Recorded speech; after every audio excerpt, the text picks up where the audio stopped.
अल्हम्दुलिल्लाह नहमदुहु व नस्तईनुहु व नस्तगफिरुहु व नऊज़ु बिल्लाहि मिन शुरूरि अंफुसिना व मिन सय्यिआति अमालिना मन यहदिहिल्लाहु फला मुदिल्ल लहु व मन युद्लिल फला हादिय लहु वअशहदु अन ला इलाहा इल्लल्लाहु वहदहु ला शरीका लहु वअशहदु अन्न मुहम्मदन अब्दुहु व रसूलुहु अरसलहु बिल्हक्कि बशीरन व नज़ीरा वदाइयन इलल्लाहि बिइज़निहि व सिराजम मुनीरा अम्मा बअद फ़इन्न खैरल हदीस किताबुल्लाह व खैरल हदी हदी मुहम्मदिन सल्लल्लाहु अलैहि वसल्लम व शर्रल उमूरि मुहदसातुहा व कुल्ल मुहदसतिन बिदअह व कुल्ल बिदअतिन दलाला व कुल्ल दलालतिन फिन्नार। अऊज़ु बिल्लाहि मिनश शैतानिर रजीम। बिस्मिल्लाहिर रहमानिर रहीम। क़ाफ़ वल क़ुरआनिल मजीद बल अजिबू अन जाअहुम मुन्दिरुम मिनहुम फ़क़ालल काफ़िरून हाज़ा शैउन अजीब अइज़ा मितना व कुन्ना तुराबन ज़ालिक रज्उन बईद क़द अलिमना मा तंक़ुसुल अर्दु मिनहुम व इंदना किताबुन हफ़ीज़। वक़ाल अल्लाहु तआला फ़ी मौदिअ आख़र फ़ला वरब्बिक ला युमिनून हत्ता युहक्किमुक फ़ीमा शजर बैनहुम थुम्मा ला यजिदू फ़ी अनफ़ुसिहिम हरज मिम्मा क़ज़ैत व युसल्लिमू तस्लीमा। वक़ाल अल्लाहु तआला फ़ी मौदिअ आख़र या अय्युहल्लज़ीना आमनू अतीउल्लाह व अतीउर रसूल व ला तुब्तिलू अअमालकुम। वक़ाल अल्लाहु तआला फ़ी मौदिअ आख़र मा आताकुमुर रसूलु फ़ख़ुदूहु व मा नहाकुम अन्हु फ़ांतहू वत्तक़ुल्लाह इन्नल्लाह शदीदुल इक़ाब। अन इब्न उमर रज़ियल्लाहु अन्हु क़ाल क़ाल रसूलुल्लाह सल्लल्लाहु अलैहि वसल्लम अस्समउ व त्वाअतु हक़्क़ुन मा लम युअमर बिमासियतिन फ़इज़ा उमिरा बिमासियतिन फ़ला समाअ वला त्वाअत रवाहुल बुख़ारी मुस्लिम। व अन अनस रज़ियल्लाहु अन्हु क़ाल क़ाल रसूलुल्लाह सल्लल्लाहु अलैहि वसल्लम ला युमिनु अहदुकुम हत्ता अकूना अहब्ब इलैहि मिन वालिदिही व वलदिही वन्नास अजमईन रवाहुल बुख़ारी मुस्लिम। व अन अबी हुरैरा रज़ियल्लाहु अन्हु क़ाल क़ाल रसूलुल्लाह सल्लल्लाहु अलैहि वसल्लम कुल्लु उम्मती यदखुलूनल जन्नह इल्ला मन आबा क़ालू या रसूलल्लाह व मन आबा क़ाल मन अताअनी दखलल जन्नह व मन असाअनी फ़क़द अबा। রাওয়াহুল বুখারী। সম্মানিত জুমা জামাতের উপস্থিত মুসল্লিবৃন্দ, সর্বাগ্রে শুকরিয়া আদায় করি সেই মহান রব্বুল আলামিনের, যার অশেষ অনুগ্রহে সুস্থ শরীরে জুমার সালাতের জন্য মসজিদে উপস্থিত হওয়ার সুযোগ পেয়েছি। তাই সকলেই বলি আলহামদুলিল্লাহ। অতঃপর দরুদ ও সালাম বর্ষিত হোক সর্বকালের সর্বশ্রেষ্ঠ মহামানব সৈয়দুল মুরসালিন খাতামুন নবিয়্যিন নবী মুহাম্মদুর রাসূলুল্লাহ সাল্লাল্লাহু আলাইহি ওয়াসাল্লামের প্রতি। আমি আপনাদের সামনে কোরআন মাজিদের কয়েকটি আয়াত তেলাওয়াত করেছি। রাসূলুল্লাহ সাল্লাল্লাহু আলাইহি ওয়াসাল্লামের বাণীর মধ্য থেকে কয়েকটি হাদিস উল্লেখ করেছি। এর আলোকে আজকে আমার জুমায় আলোচনার বিষয় রাসূলুল্লাহ সাল্লাল্লাহু আলাইহি ওয়াসাল্লামের আদর্শই একমাত্র মুক্তির পথ। আল্লাহ রাসূল সাল্লাল্লাহু আলাইহি ওয়াসাল্লামের আদর্শই একমাত্র মুক্তির পথ। উল্লেখিত বিষয়ের উপরে কুরআন মাজিদ, সহিহ হাদিস, প্রাসঙ্গিক কিছু কথা বলে আলোচনার ইতি টানবো ইনশাআল্লাহ। আমা তাওফীকি ইল্লা বিল্লাহ আলাইহি তাওয়াক্কালতু ওয়া ইলাইহি উনীব।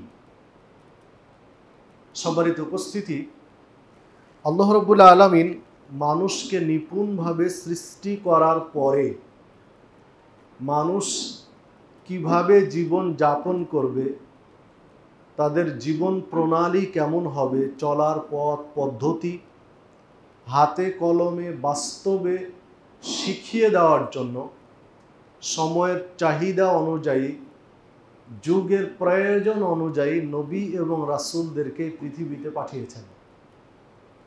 তারই ধারাবাহিকতায় সর্বশেষ এবং সর্বশ্রেষ্ঠ নবী হিসেবে শেষ জামানার মানুষকে হেদায়েতের আলো দেখানোর জন্য, সঠিক রাস্তা বাতলিয়ে দেওয়ার জন্য মনোনীত করে পাঠিয়েছেন নবী মুহাম্মদুর রাসূলুল্লাহ সাল্লাল্লাহু আলাইহি ওয়াসাল্লামকে।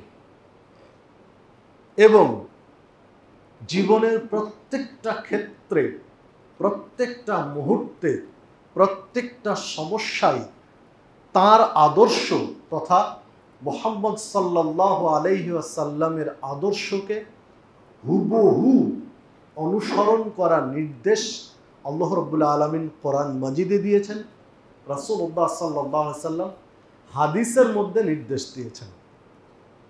তো চলুন আমরা একটু বিশ্লেষণ করি কোরআন এবং সুন্নাহর আলোকে। আল্লাহ রাব্বুল আলামিন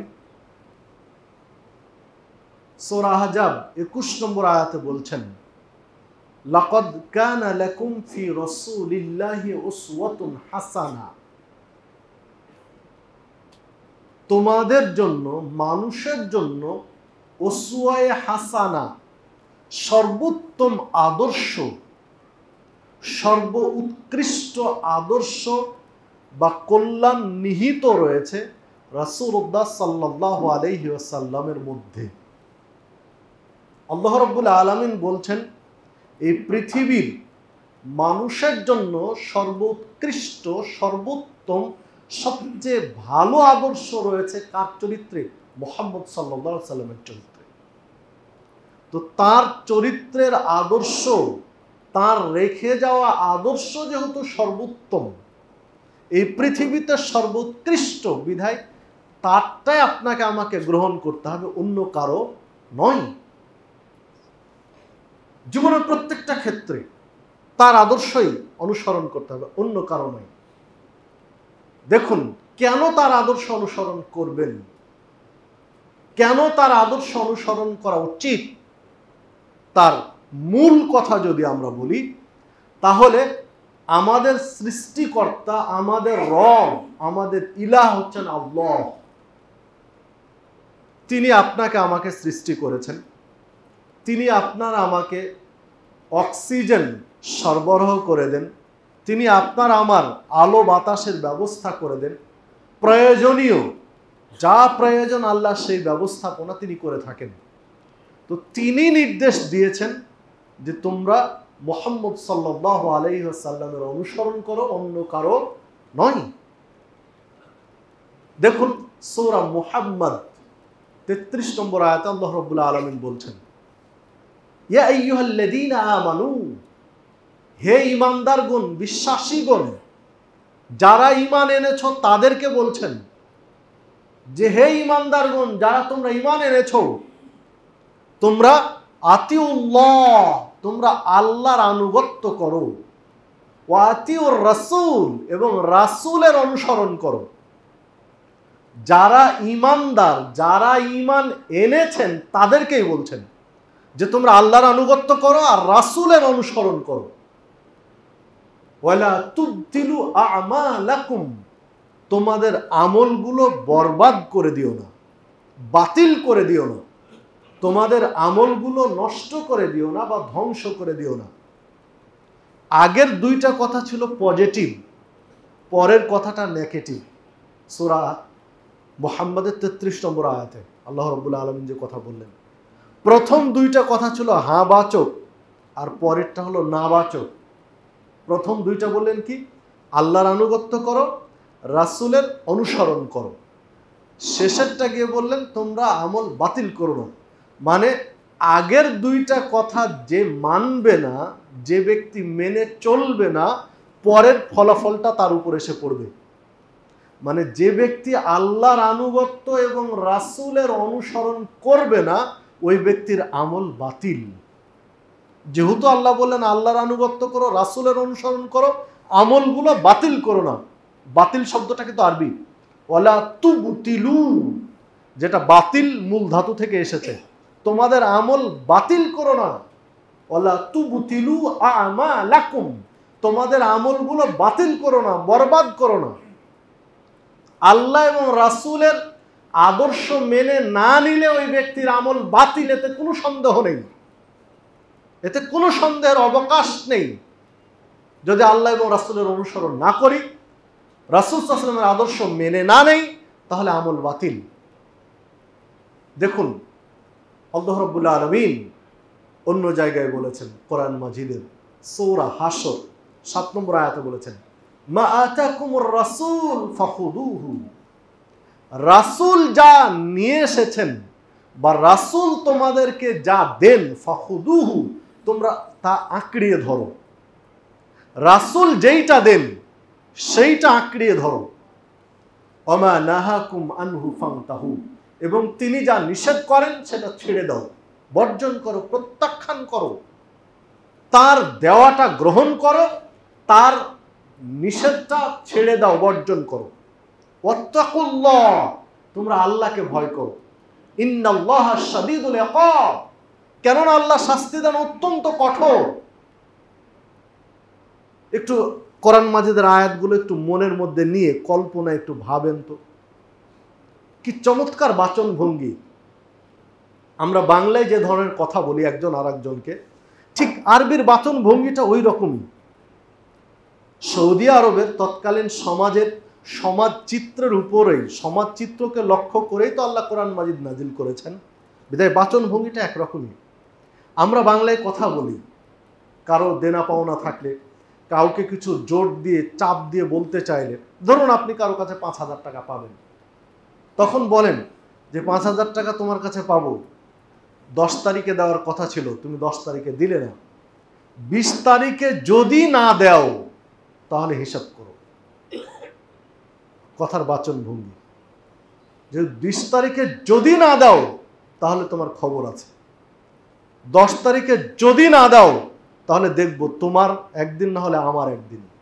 এই কথাগুলো কিন্তু আমরা বলি। ঠিক কোরআন মাজিদের আয়াতটা দেখেন, তোমরা রাসূল যা দেন ওইটা গ্রহণ করো, রাসূল না যেটা দেননি, নিষেধ করেন, তা ছেড়ে দাও। ওয়াত্তাকুল্লাহ, আল্লাহকে ভয় করো। যদি না গ্রহণ করো, বাচন ভঙ্গি মিল আছে কিনা দেখেন। যদি রাসূলের দেওয়া গ্রহণ না করো, রাসূলের নিষেধ যদি ছেড়ে না দাও, তাহলে ইন্নাল্লাহা শাদীদুল ইকাব, আল্লাহ শাস্তি দেন অত্যন্ত কঠোর। মানে তোমাদের দেখে নেব, কথাটা এরকম। যদি রাসূলের দেওয়া গ্রহণ না করো, তার নিষেধ ছেড়ে না দাও, তাহলে দেখে নেব। বাচন ভঙ্গিটা কিন্তু এরকম যে আল্লাহকে ভয় করো, আল্লাহ শাস্তি দেন অত্যন্ত কঠোর। মানে প্রথমে নিষেধ আদেশ মানতে বললেন, নিষেধ ছেড়ে দিতে বললেন, এরপরে একটা শাসিয়ে দিলেন, কথার মধ্যে একটা শাসন করে দিলেন আল্লাহ রাব্বুল আলামিন। সম্মানিত উপস্থিতি, তো রাসূলের দেওয়াটা গ্রহণ করতে বললেন। রাসূল যেভাবে সালাত দিয়েছেন ওইভাবে সালাত আপনাকে আদায় করতে হবে। রাসূল যেভাবে সিয়াম দিয়ে গেছেন ওইভাবে সিয়াম আদায় করতে হবে। রাসূল যেভাবে যাকাতের নির্দেশ দিয়েছেন ওইভাবে যাকাত দিতে হবে। রাসূল যেভাবে হজের বিধান দিয়ে গেছেন ওইভাবে হজ আপনাকে আদায় করতে হবে। রাসূল যেভাবে দান সাদাকার বিধান দিয়ে গেছেন ওইভাবে আপনাকে করতে হবে। প্রত্যেকটা ক্ষেত্রে রাসূলের দেওয়া আপনাকে মেনে নিতে হবে। এটা আল্লাহ নির্দেশ। দেখুন সূরা আলে ইমরান 31 নম্বর আয়াতে বলছেন, কুল ইন কুনতুম তুহিব্বুনাল্লাহ ফাত্তাবিউনি ইউহিব্বুকুমুল্লাহ। আল্লাহ বলছেন যে বলে দাও পৃথিবীর মানুষকে, ইন কুনতুম তুহিব্বুনাল্লাহ, যদি তোমরা আল্লাহর ভালোবাসা পেতে চাও, কোন ব্যক্তি যদি চাও যে আল্লাহ আমাকে ভালোবাসুক, তাহলে ফাত্তাবিউনি, আমি মুহাম্মাদের ইত্তেবা করো সাল্লাল্লাহু আলাইহি ওয়াসাল্লাম, আমার ইত্তেবা করো। আল্লাহ রাসূল সাল্লাল্লাহু আলাইহি ওয়াসাল্লামকে দিয়ে আল্লাহ বানিয়ে নিলেন যে পৃথিবীর মানুষকে বলে দাও, যদি তোমরা আল্লাহর ভালোবাসা পেতে চাও তাহলে আমাকে মেনে নাও, আমার আদর্শ মেনে নাও, আমাদের আদর্শ অনুযায়ী জীবন যাপন করো। তাহলে কি লাভ হবে? তোমরা আমি মুহাম্মদ সাল্লাল্লাহু আলাইহি ওয়াসাল্লামকে মেনে নিলে, জীবনের সর্বক্ষেত্রে প্রত্যেকটা ক্ষেত্রে আদর্শ হিসেবে মেনে নিলে, ইউহিব্বুকুমুল্লাহ, আল্লাহ তোমাদেরকে ভালোবাসবেন। ওয়া ইয়াগফির লাকুম দুনুবাকুম, তোমাদের যত পাপ আছে আল্লাহ ক্ষমা করে দিবেন। আল্লাহু গফুরুর রহিম, আল্লাহ ক্ষমাশীল দয়ালু। সুবহানাল্লাহু আকবার। আপনি জীবনের প্রত্যেকটা ক্ষেত্রে, জীবনের সর্বক্ষেত্রে রাসূলের আদর্শ মেনে নেন, আল্লাহ আপনাকে ভালোবাসবেন, আপনার পাপ ক্ষমা করে দিবেন। যদি কোনো ব্যক্তিকে আল্লাহ ভালোবাসেন, ওই ব্যক্তির পাপ যদি ক্ষমা করে দেন, তাহলে ওই ব্যক্তি জান্নাতে যাবে, এটা নতুন করে বলার দরকার হয় না। আল্লাহর ভালোবাসার মানুষকে আল্লাহ জাহান্নামে পুরাবেন, এটা হতে পারে? যাকে আল্লাহ ভালোবাসেন তাকে জাহান্নামে দিবেন, এর নাম ভালোবাসা? এটা ভালোবাসা নয়। আল্লাহ ভালোবাসেন মানে অবশ্যই তাকে জান্নাতে দিবেন, তার পাপ ক্ষমা করে দিবেন মানে অবশ্যই তাকে জান্নাতে দিবেন। কিন্তু রাসূল সাল্লাল্লাহু আলাইহি ওয়াসাল্লামের আদর্শ মেনে নিতে হবে জীবনের প্রত্যেকটা ক্ষেত্রে। সামাজিক জীবনের প্রত্যেকটা অঙ্গনে মডেল আদর্শ হবেন মুহাম্মদ সাল্লাল্লাহু আলাইহি ওয়াসাল্লাম। অর্থনৈতিক জীবনের প্রত্যেকটা পদে পদে, প্রত্যেকটা সেক্টরে মডেল হবেন মুহাম্মদ সাল্লাল্লাহু আলাইহি ওয়াসাল্লাম। রাজনৈতিক জীবনের প্রত্যেকটা সেক্টরে আদর্শ হবে মুহাম্মদ সাল্লাল্লাহু আলাইহি ওয়াসাল্লাম। কেন মুহাম্মদ সাল্লাল্লাহু আলাইহি ওয়াসাল্লাম রাজনৈতিক জীবন নেই? তিনি শুধু কি মসজিদেই পড়েছিলেন? তিনি রাষ্ট্র পরিচালনা করেছিলেন, মদিনার প্রেসিডেন্ট ছিলেন এবং সফল প্রেসিডেন্ট। যুগ যুগ ধরে জাহেলি সমাজের মানুষগুলো যারা অজ্ঞতা, বর্বরতা, অশিক্ষিত আচরণে ভরপুর হয়েছিল, যে সমাজের মানুষগুলোর মধ্যে মনুষ্যত্ববোধ ছিল না, তারা মানুষ এই পরিচয় হারিয়ে ফেলেছিল। মাত্র 23 বছরের ব্যবধানে সেই সমাজটাকে আদর্শ সমাজ হিসেবে গড়ে তুলেছিলেন, মডেল সমাজ হিসেবে গড়ে তুলেছিলেন। কেউ কারো অন্যায় করতো না, কেউ কাউকে গালি দিত না, কোনো নারীর শ্লীলতা হানি করতো না, কোনো সাইডে কোনো মানুষের একজন আরেকজন অন্যায় করতো না। তো এই রাজনৈতিক মডেল তিনি তো গড়ে গেছেন। রাজনীতি হবে তার আদর্শের আলোকে, সাংস্কৃতিক আদর্শ হবে তার আদর্শের আলোকে। জীবনের প্রত্যেকটা সমাজনীতি বলেন, রাষ্ট্রনীতি বলেন, বা সাংস্কৃতিক অঙ্গন বলেন, বা অর্থনৈতিক অঙ্গন বলেন, প্রত্যেকটা সেক্টর মুহাম্মদ সাল্লাল্লাহু আলাইহি ওয়াসাল্লামের আদর্শ অনুযায়ী ঢেলে সাজাতে হবে। এটা আল্লাহর নির্দেশ, রাসূল সাল্লাল্লাহু আলাইহি ওয়াসাল্লামের নির্দেশ। সম্মানিত উপস্থিতি, অনেক জায়গাতে শুধু রাসূলের অনুসরণ করতে বলেছেন। আল্লাহ বলেছেন, রাসূলও বলেছেন যে রাসূলের অনুসরণ করো, রাসূলকে ভালোবাসো, রাসূলের জীবন অনুযায়ী চলো। কেউ বলতে পারেন যে শুধু রাসূলের বলা হচ্ছে, তো আল্লাহর বিষয়টা তো উপেক্ষিত হচ্ছে। মা আতাকুমুর রাসূল ফাখুদু, তোমরা রাসূল যা দেন ওইটা মেনে নাও, আল্লাহ যা দেন সেইটা মেনে নাও তো বলা হলো না। এটা কেউ আপত্তি তুলতে পারেন?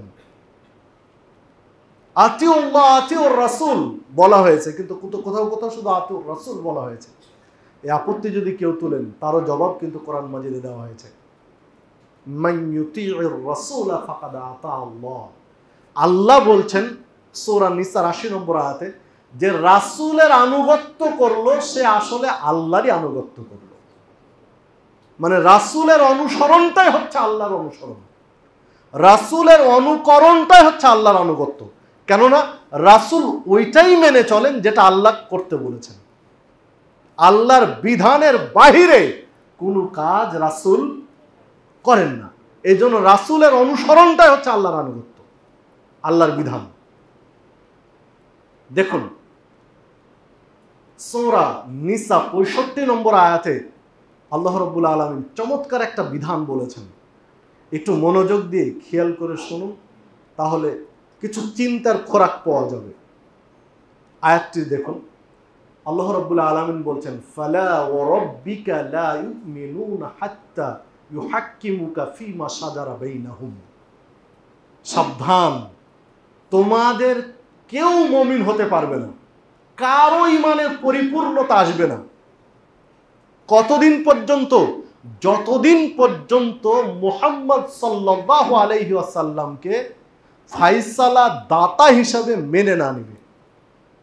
ফালা ওয়া রাব্বিকা লা ইউমিনুনা হাত্তা ইউহাক্কিমুকা ফীমা শাজারা বাইনাহুম। তোমাদের বিষয়গুলোতে রাসূল যে সিদ্ধান্ত দিয়েছেন, যে সমাধান দিয়েছেন, এই সমাধান যতদিন মেনে না নিতে পারবে ততদিন ঈমান পূর্ণ হবে না, কারোই নয়। লা ইউমিনুনা, কারো ঈমান হবে না, পরিপূর্ণ হবে না। শুধু কি মেনে নিলেই হবে? সুম্মা ইয়াজিদু ফি আনফুসিহিম হারাজ। মেনে নেওয়ার ক্ষেত্রে অন্তরে সামান্যতম কোনো সংশয় থাকবে না, কোনো রকম পেঁচ থাকবে না, কুটিলতা থাকবে না যে এটা মানবো কি মানবো না, ঠিক হলো না ভুল হলো, না মেনে নিয়ে মনে হয় একটু ঠকে গেলাম, না এটা না মানলেই মনে হয় উপকার হতো, পরে ঠিক করে নিতাম।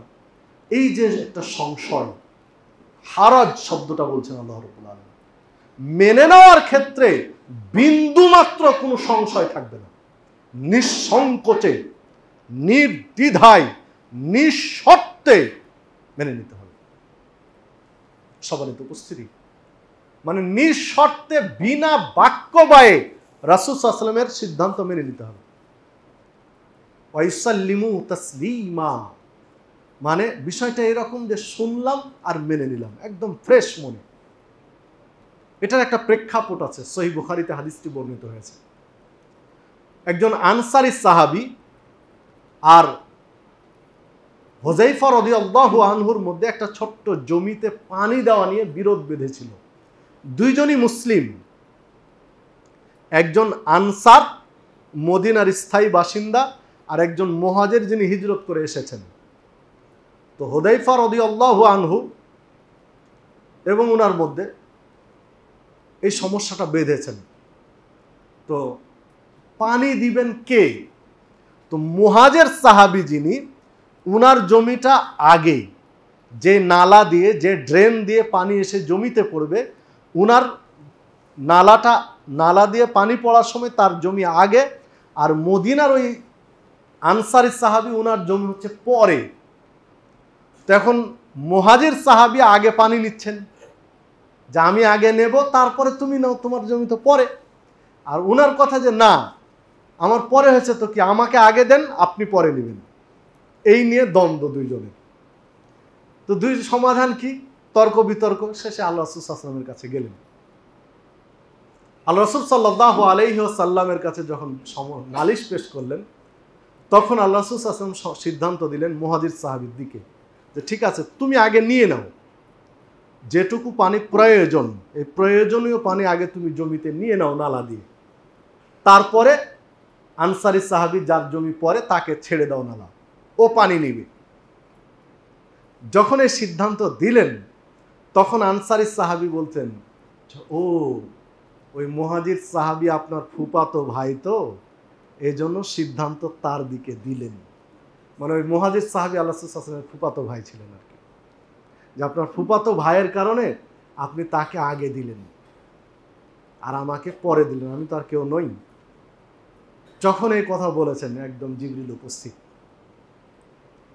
জিবরিল উপস্থিত হয়ে এই আয়াতটা দিয়ে গেলেন, যে আয়াতটা পাঠ করলাম, সূরা নিসা 65 নম্বর আয়াত। ফালা ওয়া রাব্বিকা লা ইউমিনুনা হাত্তা ইউহাক্কিমুকা ফীমা শাজারা বাইনাহুম সুম্মা লা ইয়াজিদু ফি আনফুসিহিম হারাজ মিম্মা কাদাইতা ওয়া ইউসাল্লিমু তাসলিমা। যে তোমাদের কারো ঈমান পূর্ণ হবে না যদি রাসূল সাল্লাল্লাহু আলাইহি ওয়াসাল্লামের দেওয়া ফয়সালা মেনে নিতে না পারো।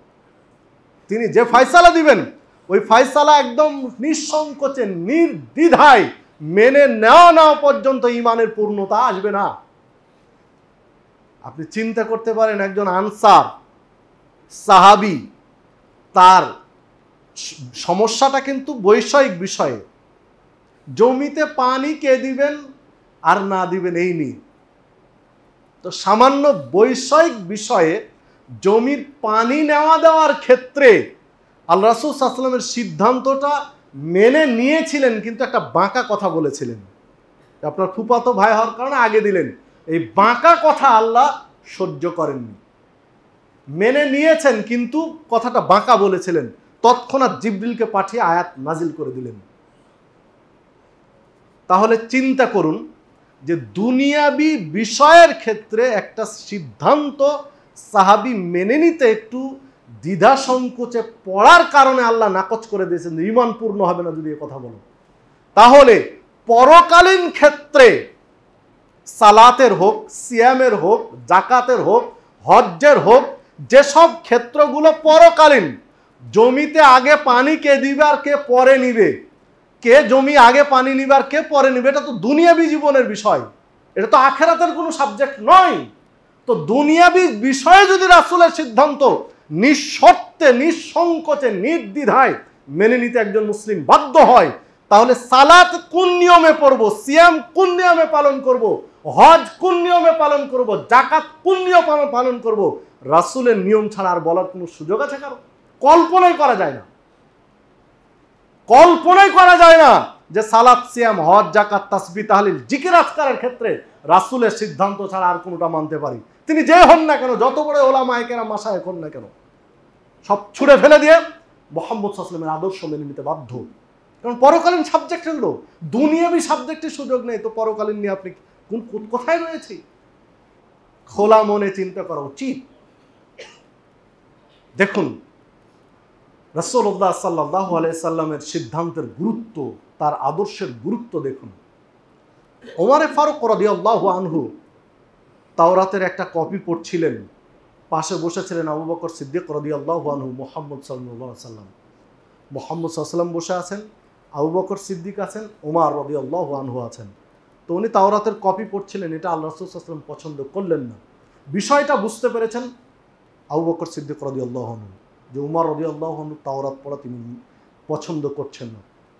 তো আবু বকর সিদ্দিক রাদিয়াল্লাহু আনহু বলছেন উমর রাদিয়াল্লাহু আনহুকে, ওয়াই হাক ইয়া উমর, উমর তোমার ধ্বংস হোক।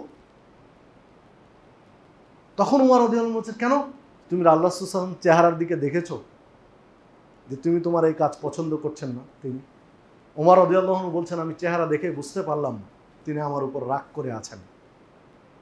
মানে আল্লাহ রাসূল সাল্লাল্লাহু আলাইহি ওয়াসাল্লামের চেহারা এত সুন্দর ছিল যে রাগলে তার চেহারায় প্রকাশ পেত, রাগ করলে চেহারা দেখে বোঝা যেত যে রাগ প্রকাশ পেয়েছে। মানে চেহারা সুন্দর হলে এটা সহজে চেনা যায়, বোঝা যায়, হাদিসে যেটা ইঙ্গিত পাওয়া যাচ্ছে। অন্য একটা হাদিসে ইঙ্গিত আছে যে ডালিম, রুম্মান বলা হয়েছে, ডালিম ফাটিয়ে ওই ডালিমের দানার রসগুলো ত্বকে লাগিয়ে দিলে যে এরকম একটা আকৃতি ধারণ করে, ঠিক রাসূলের চেহারাটা ওই রকম হয়ে যেত রাগ করলে, মানে লাল হয়ে যেত। আমরা বলি না রাগের চেহারা লাল হয়ে গেছে, তো ওই রকম একটা পর্যায় তৈরি হতো। তো উমর রাদিয়াল্লাহু আনহু দেখে বুঝতে পেরেছেন। তখন উমর রাদিয়াল্লাহু আনহু বলছেন, আমি চেহারা দেখে বুঝলাম যে আমার উপর রাগ করেছেন। তখন আমি বলতে থাকলাম, রাদিতু বিল্লাহি রাব্বান ওয়া বিল ইসলামি দীনান ওয়া বিমুহাম্মাদিন নাবিয়্যা সাল্লাল্লাহু আলাইহি ওয়াসাল্লাম। আল্লাহকে রব হিসাবে পেয়ে সন্তুষ্ট হয়েছি, ইসলামকে দিন হিসাবে পেয়ে সন্তুষ্ট হয়েছি, আর মুহাম্মদ সাল্লাল্লাহু আলাইহি ওয়াসাল্লামকে নবী হিসাবে পেয়ে সন্তুষ্ট হয়েছে। কথাটা আমি বারবার বললাম। কতবার বললেন তা নেই, উনি বলছেন আমি বলতেই থাকলাম। এক সময় দেখলাম তার চেহারা থেকে রাগটা দূর হয়ে গেছে। যখন চেহারা থেকে রাগ দূর হয়ে গেছে তখন স্বাভাবিক হয়ে এবার আমাকে বলছেন, লাউ বাদা লাকুম মূসা ফাত্তাবাতুমুহু ওয়া তারাকতুমুনি লাদালালতুম আন সাওয়াইস সাবিল। তোমরা আমার সামনে তাওরাত পড়ছো, তাওরাত নাজিল হয়েছিল মুসা আলাইহিস সালামের উপরে, তোমরা আমার সামনে তাওরাত পড়ছো। আরে তাওরাত তো বহু দূরের কথা। তাওরাত যে নবীর উপরে নাজিল হয়েছিল মুসা আলাইহিস সালাম, তিনি যদি সমাজে প্রকাশিত হন, এখন তিনি সমাজে চলে এসেছেন তোমাদের মাঝে, ফাত্তাবাতুমুহু ওয়া তারাকতুমুনি, তোমরা কি করলে? আমাকে ছেড়ে দিয়ে মুসা আলাইহিস সালামের অনুসরণ শুরু করে দিলে।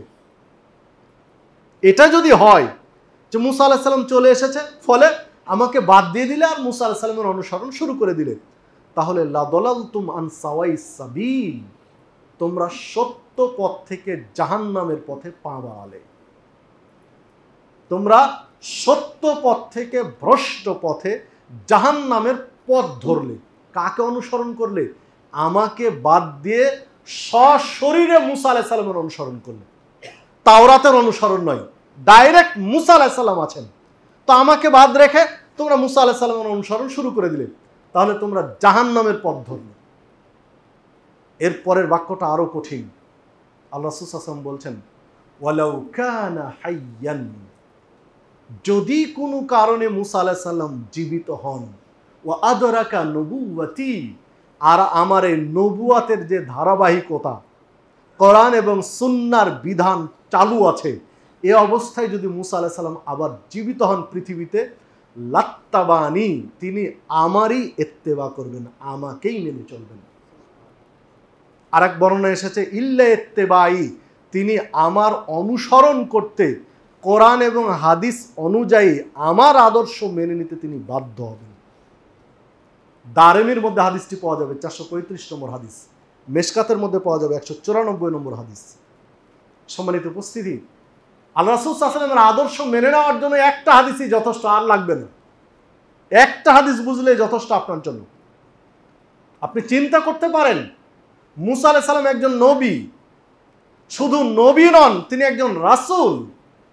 মুসা আলাইহিস সালামের কাছে আল্লাহ রাব্বুল আলামিন কিতাব নাজিল করেছিলেন, যেমন আল্লাহ রাসূল সাল্লাল্লাহু আলাইহি ওয়াসাল্লামের কাছে কিতাব নাজিল করেছেন কোরআন মাজিদ, মুসা আলাইহিস সালামের কাছে নাজিল করেছিলেন তাওরাত। তিনি নবী এবং রাসূল। দেখুন, মুসা আলাইহিস সালামের স্পেশালিটি রয়েছে, বিশেষত্ব রয়েছে, বিশেষ বৈশিষ্ট্য রয়েছে একাধিক ক্ষেত্রে। মালাকুল মাউত, যাকে আমরা আজরাইল বলি, জান কবজকারী ফেরেশতা, এই পৃথিবীতে কারো জান কবজ করতে এসে ফিরে গেছেন তার রেকর্ড নেই। যার জান কবজ করতে আদেশ নিয়ে এসেছেন তার জান কবজ করে তিনি ফিরেছেন, কিন্তু শুধু ব্যতিক্রম হলো মুসা আলাইহিস সালাম, জান কবজ করতে এসে ফিরে গেছিলেন। এই একটাই, মুসা আলাইহিস সালাম ছাড়া পৃথিবীতে আর দ্বিতীয় কোনো প্রমাণ নেই যে জান কবজ করতে এসে ফিরে গেছেন। জান কবজ করতে আসলেন, মুসা আলাইহিস সালামকে সালাম দিলেন মালাকুল মাউত, সালাম দিয়ে পরিচয় দিতে মুসা আলাইহিস সালাম একটা থাপ্পড় মেরেছিলেন মালাকুল মাউতকে, ফেরেশতাকে। ফলশ্রুতিতে একটা চোখ অকেজ হয়ে গেছিল। হাদিস সহিহ বুখারীর। আল্লাহ রাব্বুল আলামিনের কাছে গিয়ে নালিশ করলেন যে আল্লাহ, আপনি এমন একজন নবীর জান কবজ করতে পাঠালেন যিনি আমার তো এক থাপ্পড় দিয়ে চোখ নষ্ট করে দিয়েছেন। আল্লাহ চোখ ভালো করে দিলেন, ভালো করে দিয়ে বললেন, যাও তুমি মুসা আলাইহিস সালামকে বলবে একটা গরু বা একটা প্রাণীর পিঠে হাত রাখতে, চতুষ্পদ জন্তুর পিঠে হাত রাখবে, এই হাতের নিচে যতগুলো লোম পড়বে, পশম পড়বে, প্রত্যেক লোম বা পশমের বিনিময়ে আমি আল্লাহ তার 1 বছর করে হায়াত বাড়িয়ে দিলাম, যাও তুমি বলে আসো। মালাকুল মাউত এসে মুসা আলাইহিস সালামকে বললেন যে আপনি একটা জন্তুর পিঠে হাত রাখেন, আপনার পশমের হাতের নিচে যত পশম পড়বে প্রত্যেক পশমের বিনিময়ে আল্লাহ রাব্বুল আলামিন 1 বছর করে হায়াত বাড়িয়ে দিয়েছেন আপনার। মানে থাপ্পড় খেয়ে গেলেন, আল্লাহ রাগ করেননি মুসা আলাইহিস সালামের উপরে, রাগ করেননি যে তোমার এত বড় অস্পর্ধা, তুমি মালাকুল মাউতকে মারলে, ঠিক আছে দেখছি বা ইত্যাদি, রাগ করেননি। উল্টো কি করলেন? আরো হায়াত বাড়িয়ে দিলেন। মানে মুসা আলাইহিস সালামের মর্যাদা বা তার স্তরটা কেমন আমি সেইটা আপনাকে ইঙ্গিত দিতে চাচ্ছি। আল্লাহ তার উপর রাগ করেননি, আরো হায়াত বাড়িয়ে দিলেন। মুসা আলাইহিস সালাম বলছেন, যেদিন আমার প্রত্যেকটা লোমের বিনিময়ে 1 বছর করে হায়াত শেষ হয়ে যাবে, তখন কি হবে? মালাকুল মউত বলছেন, আবার আসবো, আবার জান কবজ করতে।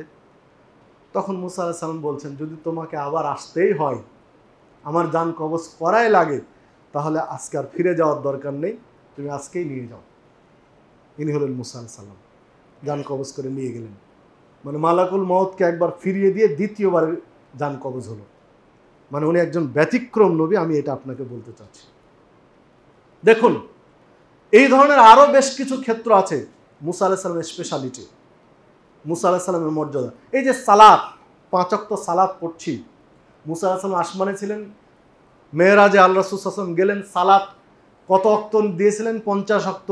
আসমানে এসে মুসা আলাইহিস সালামের সাথে দেখা, আল্লাহ রাসূল সাল্লাল্লাহু আলাইহি ওয়াসাল্লামকে জিজ্ঞাসা করলেন, আল্লাহ রাসূল সাল্লাল্লাহু আলাইহি ওয়াসাল্লামকে জিজ্ঞাসা করলেন মুসা আলাইহিস সালাম যে আপনার উম্মাতের জন্য আল্লাহ কি হাদিয়ে দিয়েছিলেন? তো বলছেন, আমার উম্মাতের জন্য আল্লাহ 50 ওয়াক্ত সালাত হাদিয়ে দিয়েছেন। তো মুসা আলাইহিস সালাম বলছেন, আপনার উম্মাত 50 ওয়াক্ত পারবে না, তারা দুর্বল, আপনি আল্লাহর কাছে যান, একটু কমায় নিয়ে আসেন। তো কমাতে গেলেন, আল্লাহর কাছে নালিশ করলেন, ও আল্লাহ রাব্বুল আলামিনের কাছে ফরিয়াদ জানালেন আল্লাহ রাসূল সাল্লাল্লাহু আলাইহি ওয়াসাল্লাম, যে আল্লাহ একটু কমিয়ে দেন, আমার উম্মত তো দুর্বল, 50 ওয়াক্ত পারবে না। তো আল্লাহ কমিয়ে 40 করে দিলেন। মুসা আলাইহিস সালামের সাথে আবার দেখা, কি অবস্থা? তো আল্লাহ 10 ওয়াক্ত কমিয়ে 40 করেছেন, বলছে এটাও পারবেন, আপনি আবার যান। আবার গেলেন, আবার 10 কমিয়ে 30, কি অবস্থা? আবার দেখা আসমানে, কি অবস্থা? তো 30 ওয়াক্ত, বলছে এটাও পারবেন, আবার যান। আবার 10 কমিয়ে 20-এ আসলো, বললেন এটাও পারবেন না, আবার আপনি যান।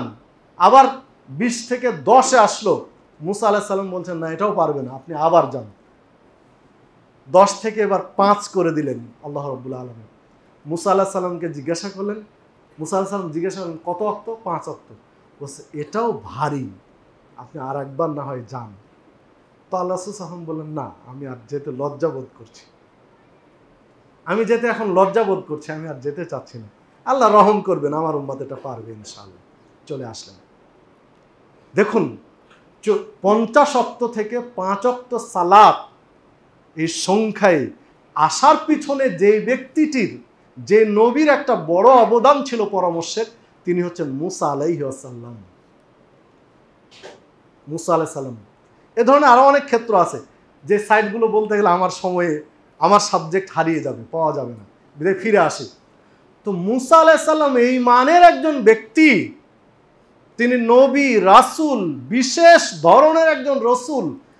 তিনি যদি এই পৃথিবীতে আবার আসেন আর বাধ্য হন রাসূলের আদর্শ মেনে নিতে, রাসূলের আদর্শ মেনে যদি জীবন যাপন করতে বাধ্য হন, অথচ তার তাওরাত ছিল, তার উপরে অবতারিত তাওরাত বাদ দিয়ে যদি কোরআন এবং সুন্নাহ অনুযায়ী জীবন যাপন করতে বাধ্য হন, তাহলে বর্তমান সময়ে ওলি আউলিয়া, গৌস, কুতুব, পীর, ফকির, ইমামে আজম, ওস্তাদ, সুগরা, কুবরা, বড় হুজুর, ছোট হুজুর, মেজ হুজুর, আন্তর্জাতিক মুফাসসিরে কেরাম, আর যাই বলেন না কেন বুজুর্গানে দিন, কারো টাইম আছে? কারো টাইম আছে যে শরীয়তের ক্ষেত্রে নিজস্ব কোনো সমাধান দিবেন? সে যে হোক না কেন, কোনো সুযোগ নেই। একজন নবী এই যুগে এসে যদি মুহাম্মদ সাল্লাল্লাহু আলাইহি ওয়াসাল্লামের আদর্শ মেনে নিতে বাধ্য হন, তো কিসের আপনি পীর ফকির মাশায়েখ যে রাসূলের সিদ্ধান্তের উপর আরেকটা সিদ্ধান্ত খাড়া করতে চাচ্ছেন? রাসূলের দেওয়া রেখে যাওয়া আদর্শের উপরে, সমাধানের উপরে আপনি নিজস্ব ব্যাখ্যা খাড়া করছেন। আপনি কে? কে অধিকার দিয়েছে আপনাকে নিজস্ব ব্যাখ্যা দেওয়া? রাসূলের সিদ্ধান্তের উপর আরেকটা সমাধান খাড়া করতে কে আপনাকে সুযোগ দিয়েছে? একজন নবী পারেন না। একজন নবী এই যুগে আসলে রাসূলের সিদ্ধান্ত মেনে নিতে বাধ্য হন, আর আপনি এসে পীরে আউলিয়া, পীরে আকবর, পীরে উলা বা ইত্যাদি আওলাদে রাসূল এই ঠিকানা দিয়ে নিজস্ব ব্যাখ্যা দিবেন? অসম্ভব। সম্মানিত উপস্থিতি, আমি যে কথা বলতে চাচ্ছি, দেখুন, এই যুগে আপনি যে হুজুরের, যে আলেমের, যে ওস্তাদের, যে পীরের, যে মাশায়েখের, যে বুজুর্গানের দিনের হাওলা দিয়ে বলছেন যে উনি বলেছেন যে তাসবিহ দানা দিয়ে তাসবিহ গুনাহ যাবে, আপনি হাওলা দিচ্ছেন, উনিও কিন্তু বাধ্য রাসূলের অনুসরণ করতে। তাসবিহ দানা দিয়ে তাসবিহ গুনা বিদআত, সুন্নাত নয়। সাহাবায়ে কেরাম কেউ দানা দিয়ে তাসবিহ গোনেননি, তাসবিহ গুনেছেন হাতের আঙ্গুলে। হাতের আঙ্গুলের প্রত্যেকটা গিরা বিচারের মাঠে সাক্ষ্য দিবে। এই যে আল্লাহু আকবার, সুবহানাল্লাহ, আলহামদুলিল্লাহ, এই শব্দগুলো পাঠ করা হয়েছে গিরায় গিরায়, আঙ্গুল গিরা বিচারের মাঠে সাক্ষ্য দিবে আপনার পক্ষে। আপনি হাজার দানার তাসবিহ নিয়ে যতই তাসবিহ গুনুন না কেন, তাসবিহ বিচারের মাঠে সাক্ষ্য দিবে, কোনো প্রমাণ নেই। আপনি যে ওস্তাদের হাওলা দিয়ে বলছেন তাসবিহ দানা দিয়ে তাসবিহ গুনা জায়েজ, ওই ওস্তাদও বিচারের মাঠে আল্লাহ রাসূলের সিদ্ধান্তের বাইরে সিদ্ধান্ত দেওয়ার জন্য জবাবদিহি করতে হবে। আপনি চিন্তা করেছেন মুসা আলাইহিস সালাম পারবেন না রাসূলের সুন্নাত না মেনে, তাহলে আপনার ওস্তাদ কোথায় পারবেন? আপনার ওস্তাদ কি মুসা আলাইহিস সালামের চেয়েও বড়? মর্যাদা কি বড়? তার মর্তবা কি বড়? একটু চিন্তা করলেই ক্লিয়ার হয়ে যাবে বিষয়গুলো। সম্মানিত উপস্থিতি, দেখুন রাসূলুল্লাহ সাল্লাল্লাহু আলাইহি ওয়াসাল্লাম আরো স্পষ্ট করেছেন বেশ কিছু ক্ষেত্রে। আনাস রাদিয়াল্লাহু আনহু বলছেন, রাসূলুল্লাহ সাল্লাল্লাহু আলাইহি ওয়াসাল্লাম বলেছেন, লা ইউমিনু আহাদুকুম হাত্তা আকুনা হাব্বা ইলাইহি মিন ওয়ালিদিহি ওয়া ওয়ালাদিহি ওয়ান নাস আজমাইন। তোমাদের কারো ঈমান পূর্ণ হবে না যতদিন পর্যন্ত তোমার ধন সম্পদ, সন্তান সন্ততি, ওয়ান নাস আজমাইন, এমনকি পৃথিবীতে যত মানুষ আছে সব মানুষের চেয়ে, স্ত্রী পরিবার আহাল পুত্র পরিবার পরিজনের চেয়ে, ধন সম্পদের চেয়ে আমি মুহাম্মদ সাল্লাল্লাহু আলাইহি সাল্লামকে অধিক ভালো না বাসবে, আমাকে সবার উপরে প্রাধান্য না দিবে, আমি নবী মুহাম্মদ সাল্লাল্লাহু আলাইহি সাল্লামকে সবার উপরে প্রাধান্য যতদিন না দিবে, সকলের উপরে, এমনকি স্ত্রীর উপরে, পরিবারের উপরে, সন্তানের উপরে, সম্পদের উপরে, সকল মানুষের উপরে না দেওয়া পর্যন্ত ঈমানের পূর্ণতা আসবে না। সহিহ বুখারীর 15 নম্বর হাদিস, সহিহ মুসলিমের 178 নম্বর হাদিস, মিশকাতের 7 নম্বর হাদিস। সম্মানিত উপস্থিতি, আপনার স্ত্রীকে আপনি যতটুকু ভালোবাসেন, আপনার স্ত্রীকে আপনি যতটুকু প্রাধান্য দেন, তার চেয়ে অনেক বেশি প্রাধান্য দিতে হবে রাসূল সাল্লাল্লাহু আলাইহি ওয়াসাল্লামের সুন্নাহকে। এক ভাইকে, প্রসঙ্গত ক্রমে ছোট্ট একটা উদাহরণ দেই, এক ভাইকে পরামর্শ দিচ্ছিলাম দাড়ি ছেড়ে দেওয়ার। বয়স হয়েছে যথেষ্ট, তো বললাম আপনি দাড়ি ছেড়ে দেন। কেন দাড়ি ক্লিন শেভ করছেন? কারণ কবরে তো যেতেই হবে, কবরে তো রাখবে আপনাকে, আজ হোক আর কাল অথবা পরের দিন কবরে যেতেই হবে। আপনি বিচারের মাঠে উঠবেন এই দাড়িবিহীন, রাসূলের সুন্নাত বিহীন। তো রাসূলের সুন্নাত নেই, রাসূল কি আপনার জন্য শাফাত করবে মনে হয়? তো উনি একটা কথা, অনেকগুলো কথার মধ্যে একটা কথা বলছিলেন যে আসলে আমার স্ত্রীও পছন্দ করে না দাড়ি রাখাটা, উনিও খারাপ মনে করে, দেখতে কেমন লাগে, এই জন্য মানসিকভাবে দুর্বল হয়ে যায় রাখতে গেলে। তাহলে স্ত্রীর সন্তুষ্টি বা স্ত্রীকে খুশি রাখতে গিয়ে, স্ত্রীর ভালোবাসা পাওয়ার জন্য দাড়িটা রাখা ফ্যাক্ট হয়ে দাঁড়িয়েছে কারো কাছে। তো রাসূলের সুন্নাত প্রাধান্য দিতে পারছেন না স্ত্রীর সম্মতির কারণে, সন্তুষ্টির কারণে। আল্লাহ রাসূল সাল্লাল্লাহু আলাইহি ওয়াসাল্লাম এমনি বলেননি যে সন্তান সন্ততি, এমনকি বাবা মা, স্ত্রীর উপরে আমাকে প্রাধান্য দিতে হবে। মানে স্ত্রী কি বলে আপনাকে, যদি আপনাকে ডিভোর্স দিয়ে চলে যায়, চলে যাক, তার খুশির জন্য আপনি সুন্নাতে জবাই করবেন, এই সুযোগ একজন মুসলমানের বাচ্চার নেই। কেন বললেন যে আহাল পরিবারের উপর আমাকে প্রাধান্য দিতে হবে, সন্তানের উপর আমাকে প্রাধান্য দিতে হবে? কেন বললেন? ওয়ান্নাস আজমাইন মানে নেতা নেত্রী যা আছে সবার উপর আমাকে প্রাধান্য দিতে হবে। হাদিস তো সহিহ বুখারী মুসলিমের। সম্মানিত উপস্থিতি, যে কথা বলছিলাম, জি একটু ফাঁকা জায়গাগুলো পূরণ করে বসবেন, যারা পরে আসছে বসার সুযোগ দেবেন, যথেষ্ট জায়গা আছে সামনে, একটু জায়গাগুলো, গ্যাপগুলো পূরণ করে নেন, গ্যাপ পূরণ করে নেন, পরে আসছে তাদেরকে বসার সুযোগ করে দেন, সামনে জায়গা আছে যথেষ্ট। কেউ গ্যাপ রাখবেন না যে আরেকবার বলতে হয় এই প্রসঙ্গ রাখবেন না, আর এটা উচিত নয়। যারা আগে আসবেন সুন্দর হয়ে গ্যাপ ফাঁকা পূরণ করে বসা উচিত। তো যে কথা বলছিলাম, দেখুন স্ত্রীর সন্তুষ্টির জন্য, বাবা মার সন্তুষ্টির জন্য বা আপনি যাকে বড় মনে করেন নেতা নেত্রী বা আর কেউ, তার সন্তুষ্টির জন্য রাসূলের সুন্নাতকে অ্যাভয়েড করবেন না, আপনার ইমানের যথেষ্ট ঘাটতি রয়েছে, আপনার ইমান পরিপূর্ণ নয় নয় নয়। আপনি যতই তাহাজ্জুদ পড়েন না কেন, আপনি যতই তাহাজ্জুদ পড়েন না কেন, যতই 5 ওয়াক্ত সালাত পড়ুন না কেন, বছরে একবার করে হজ করুন না কেন, আপনি রাসূলকে প্রাধান্য দিতে পারেননি আপনার নেতার উপরে, রাসূলকে প্রাধান্য দিতে পারেননি আপনার হুজুরের সিদ্ধান্তের উপরে, রাসূলের আদর্শ মেনে সিদ্ধান্তকে প্রাধান্য দিতে পারেননি স্ত্রীর উপরে, রাসূলের সমাধানকে প্রাধান্য দিতে পারেননি আপনার সম্পদের উপরে। আর রাসূল একটা সম্পদের সিদ্ধান্ত দিলেন যে এটা করবে আর এটা করবে না, এটা হালাল এটা হারাম, আপনি মেনে নিতে পারলেন না, তাহলে আপনার ঈমান পূর্ণ হয়েছে না? সম্মানিত উপস্থিতি, একটু বিবেক দিয়ে চিন্তা করলে আপনার কাছে বিষয়গুলো পরিষ্কার হয়ে যাবে। দেখুন ইসলামী আদর্শ কতটা যৌক্তিক এবং গুরুত্বপূর্ণ, দু একটি হাদিসের দিকে একটু খেয়াল করেন। আল্লাহ রাসূল সাল্লাল্লাহু আলাইহি সাল্লাম চাচা আবু তালেবকে বারবার নসিহত করছেন, যখন মৃত্যু পথযাত্রী চাচা, যে চাচা আপনি একবার বলেন লা ইলাহা ইল্লাল্লাহ, শুধু আপনি মুখ দিয়ে একবার বলেন, কালেমার সাক্ষ্যটা দেন লা ইলাহা ইল্লাল্লাহ, তাহলে আমি এটাই আল্লাহর কাছে বিচারের মাঠে দলিল হিসাবে পেশ করব। মানে বুঝাতে চাইলেন আল্লাহ রাসূল সাল্লাল্লাহু আলাইহি ওয়াসাল্লাম যে আমি আল্লাহর কাছে পেশ করব যে আমার চাচা লা ইলাহা ইল্লাল্লাহ বলেছে, বিধায় আল্লাহ তুমি তাকে ক্ষমা করো। মানে এটা দলিল হিসাবে পেশ করে আপনি জান্নাতে নিয়ে যাওয়ার ব্যবস্থা করব। আপনি শুধু একবার বলেন লা ইলাহা ইল্লাল্লাহ।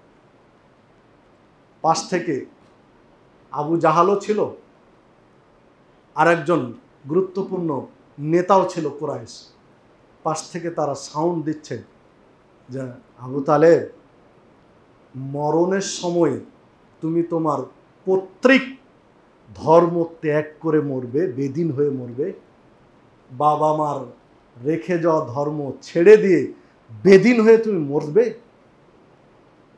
আল্লাহ রাসূল সাল্লাল্লাহু আলাইহি ওয়াসাল্লামের কথায় কর্ণপাত না করে লা ইলাহা ইল্লাল্লাহ পড়লেন না। ওই সময় আল্লাহ কোরআন মাজিদে আয়াত নাজিল করলেন যে মুহাম্মদ সাল্লাল্লাহু আলাইহি ওয়াসাল্লাম, তুমি যাকে হেদায়েত করতে চাও সে হেদায়েত হবে না, আল্লাহ যাকে চান সেই হেদায়েত পাবে। হেদায়েতের মালিক তুমি নও, মালিক আমি। মারা গেছিলেন কিন্তু লা ইলাহা ইল্লাল্লাহ পড়েননি। এরপরে দেখুন হাদিস সহিহ বুখারী, সহিহ বুখারীর 3329 নম্বর হাদিস। ইব্রাহিম আলাইহিস সালাম বিচারের মাঠে হঠাৎ বাবার সাক্ষাৎ পাবেন। ইব্রাহিম আলাইহিস সালাম তার বাবাকে দেখতে পেয়ে বলবেন যে আপনাকে বলেছিলাম বিচারের মাঠের দৃশ্য, আপনি তো শোনেননি, এখন বুঝতে পারছেন? তো ইব্রাহিম আলাইহিস সালামের আব্বা বলছেন ছেলেকে যে বাবারে, তোমার কথা তো আমি শুনিনি, কিন্তু আজকে তুমি যা বলবে আমি তাই মেনে নেব।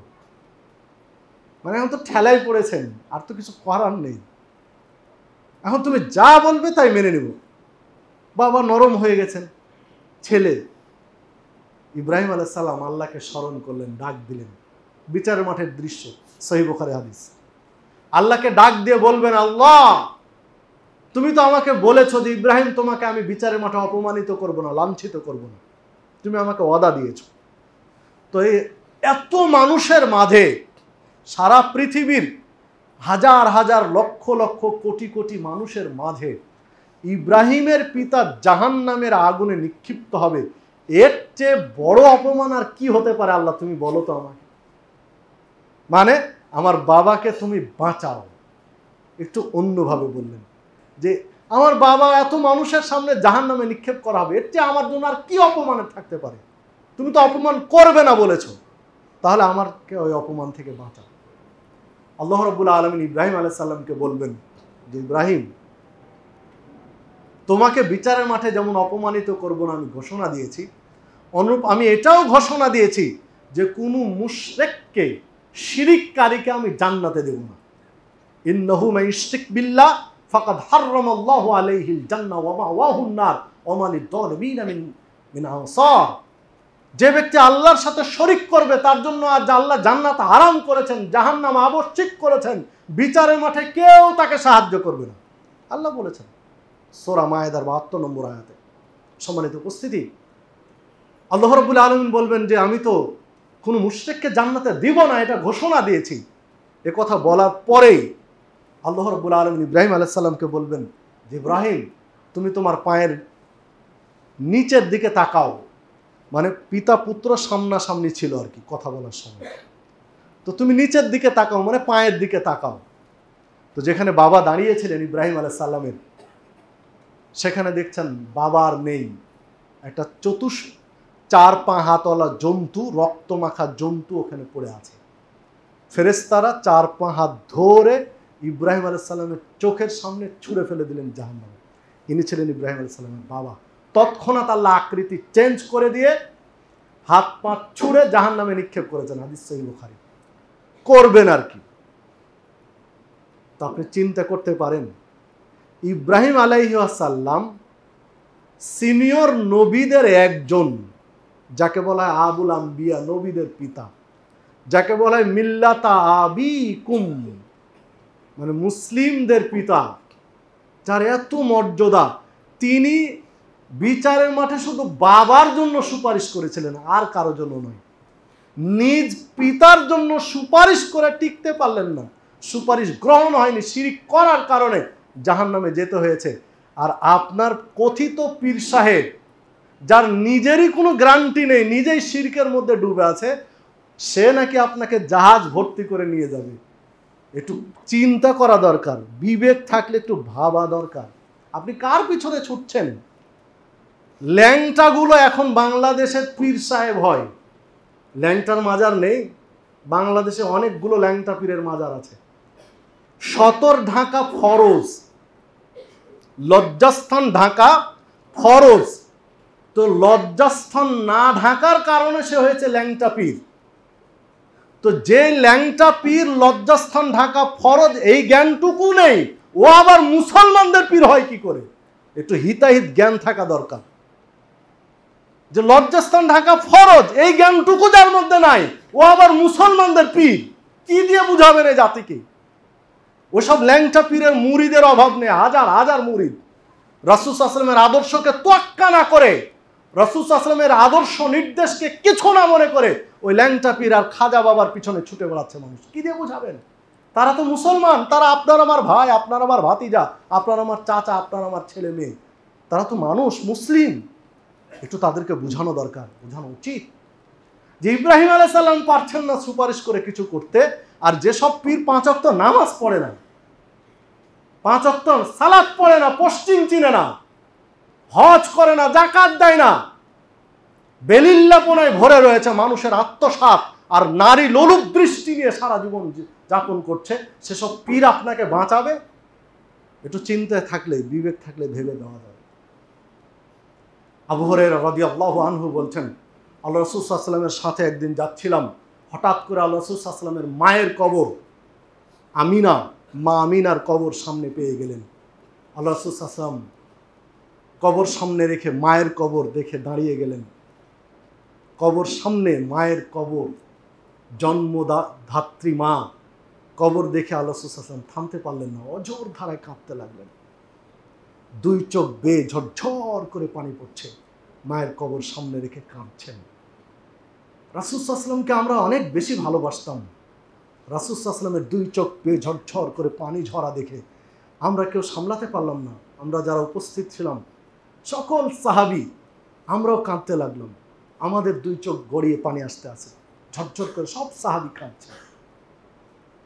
একসময় আল্লাহ রাসূল সাল্লাল্লাহু আলাইহি ওয়াসাল্লাম নিজেকে সামলালেন, স্বাভাবিক হয়ে বলছেন যে আমি আল্লাহর কাছে ফরিয়াদ করেছিলাম, আবেদন করেছিলাম যে আল্লাহ, আমি আমার বাবা মার জন্য একটু ক্ষমা প্রার্থনার অনুমতি চাচ্ছি।